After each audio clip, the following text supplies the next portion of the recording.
하은이는 용돈을 받자마자 곧장 문구점으로 달려갔어요. 예쁜 펜, 반짝이는 스티커, 귀여운 메모지. 모두가 꼭 필요한 물건은 아니지만 너무 가지고 싶었죠. 그런데 계산을 마치자 용돈의 절반이 사라졌어요. 그 주 금요일, 하은이는 좋아하는 가수의 콘서트 티켓 예매 공지를 봤어요. 아, 저번 달부터 가고 싶었던 건데.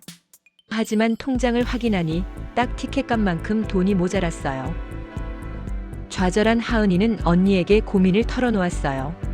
언니는 벌써 아르바이트로 모은 돈으로 자전거를 살 계획을 세우고 있었죠. 언니, 나는 왜 늘 돈이 부족할까?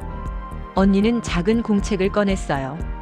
용돈을 받을 때마다 3개의 바구니에 나누는 연습을 해봐. 저축 바구니, 필수 지출 바구니, 그리고 원하는 것 바구니. 중요한 건 저축 바구니야. 바로 미래의 나를 위한 투자이지. 내가 이루고 싶은 목표, 예를 들어 콘서트 티켓 값을 미리 정해두고 꼬박꼬박 채워야 해. 하은이는 다음 달부터 용돈을 받자마자 바로 실천에 옮겼어요. 20%는 저축 계좌로, 50%는 필수 비용으로, 그리고 남은 30%만 자유롭게 쓸 돈으로 정했어요. 친구가 유행하는 새 옷을 사러 가자고 했을 때 하은이는 잠시 망설였어요. 이 옷은 필수 지출인가? 내가 꼭 원하는 것인가? 그녀는 스스로에게 물었고 대답은 원하는 것이었죠. 2달 후 하은이의 통장에는 목표로 했던 금액이 드디어 모였어요. 심지어 사고 싶은 책을 사고도 여윳돈이 남았죠. 스스로의 힘으로 얻은 성취감은 정말 짜릿했어요. 하은이는 이제 분명하게 알게 되었어요. 금융교육은 그저 돈을 모으는 기술이 아니라 미래의 나를 위한 선택을 하는 용기라는 것을요. 이제 하은이에게 돈은 불안함이 아닌 든든한 자유의 날개가 되었답니다. 앞서 얘기는 청소년기에 필요한 금융교육이라는 주제를 상징적으로 그려본 것입니다. 청소년 여러분, 10대 시기는 경제적으로 독립하기 전이지만 그만큼 실수하기 쉬운 시기이기도 하고 또 작은 습관만 바꿔도 평생을 바꿀 수 있는 귀한 시기이기도 합니다. 돈을 잘 쓰는 사람과 그렇지 못한 사람의 차이는 돈이 많은가 적은가에 있지 않아요. 중요한 건 돈을 바라보는 마음가짐, 그리고 기본 원칙을 얼마나 일찍 배웠는가에 있어요. 이번에는 여러분의 삶에 꼭 필요한 6가지 금융 기초 체력을 하나씩 차근차근 짚어볼게요. 첫 번째 주제는 예산 세우기예요. 예산은 삶을 안정적으로 만드는 시작점입니다. 부모님께 용돈을 받는 사람도 있고 아르바이트를 하는 청소년도 있지만 돈을 어떻게 쓰고 있는지 모르는 상태가 위험해요. 예산을 세우면 좋은 점은 단순히 지출을 줄이기 위해서가 아니라 내가 어떤 삶을 살고 싶은가를 숫자로 보여준다는 데 있어요. 예를 들어 교통비, 식비, 간식비처럼 꼭 필요한 지출, 친구와의 약속에서 쓰는 여가비, 꼭 사고 싶은 물건을 위한 모으기 항목. 이렇게 항목을 나누는 것만으로도 여러분의 돈 흐름이 눈에 보이기 시작해요.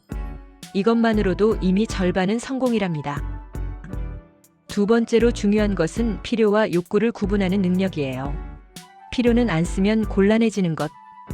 욕구는 있으면 좋지만 없어도 사는데 지장 없는 것이에요. 예를 들어볼까요? 점심 식사는 필요. 새 브랜드 옷은 욕구. 필기구는 필요. 예쁜 닭구 스티커는 욕구. 욕구를 억누르라는 뜻이 절대 아니에요. 다만 욕구를 필요처럼 착각하게 될 때 문제가 생기기 때문에 매번 스스로에게 조용히 물어보는 습관이 필요해요. 이건 지금 꼭 필요한 걸까? 아니면 그냥 갖고 싶어서일까? 이 질문 하나만으로 재정적 실수를 줄일 수 있어요. 세 번째는 저축이에요. 저축은 단순히 돈을 모으는 게 아니라 미래의 선택권을 늘리는 행위예요. 여기에 복리의 원리가 더해지면 진짜 마법이 생깁니다. 복리는 눈덩이 효과처럼 시간이 지날수록 기하급수적으로 자산을 불려줘요. 청소년기에 저축을 시작하는 것은 경주 시작선에서 남들보다 훨씬 앞에 서는 것과 같아요. 작고 느리게 보이더라도 꾸준함 자체가 큰 힘입니다. 네 번째는 빚에 대한 경계심입니다. 빚은 먼저 쓰고 나중에 갚는 돈이에요. 이 말만 들으면 편리해 보이지만 나중에 나에게 부담을 넘기는 행동이기도 합니다. 특히 할부니까 괜찮겠지라는 생각은 피해야 해요. 지금 살기 위해 미래의 돈을 끌어다 쓰는 것이기 때문이에요. 부정적으로 생각하라는 뜻이 아니라 빚을 조심하는 마음을 가지고 성장하자는 뜻이에요. 이 감각 하나만 잘 잡아도 경제적 실패를 크게 줄일 수 있습니다. 5번째는 요즘 청소년에게 정말 중요한 주제, 디지털 금융 안전입니다. 스마트폰으로 결제하고 송금하고 앱에서 모든 걸 관리하는 시대죠. 이런 환경에서는 정보를 지키는 능력이 곧 내 돈을 지키는 능력이에요. 대표적인 위험은 이런 것들입니다. 피싱 문자, 개인정보 탈취, 가짜 앱 설치, 링크 클릭 유도 사기. 따라서 다음의 원칙들을 꼭 기억하세요. 모르는 링크는 절대 누르지 않기. 비밀번호는 주기적으로 변경하기. 공용 와이파이에서 송금하지 않기.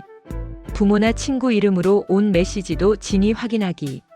이렇듯 디지털 시대의 금융은 경계심과 안전 습관이 전부입니다.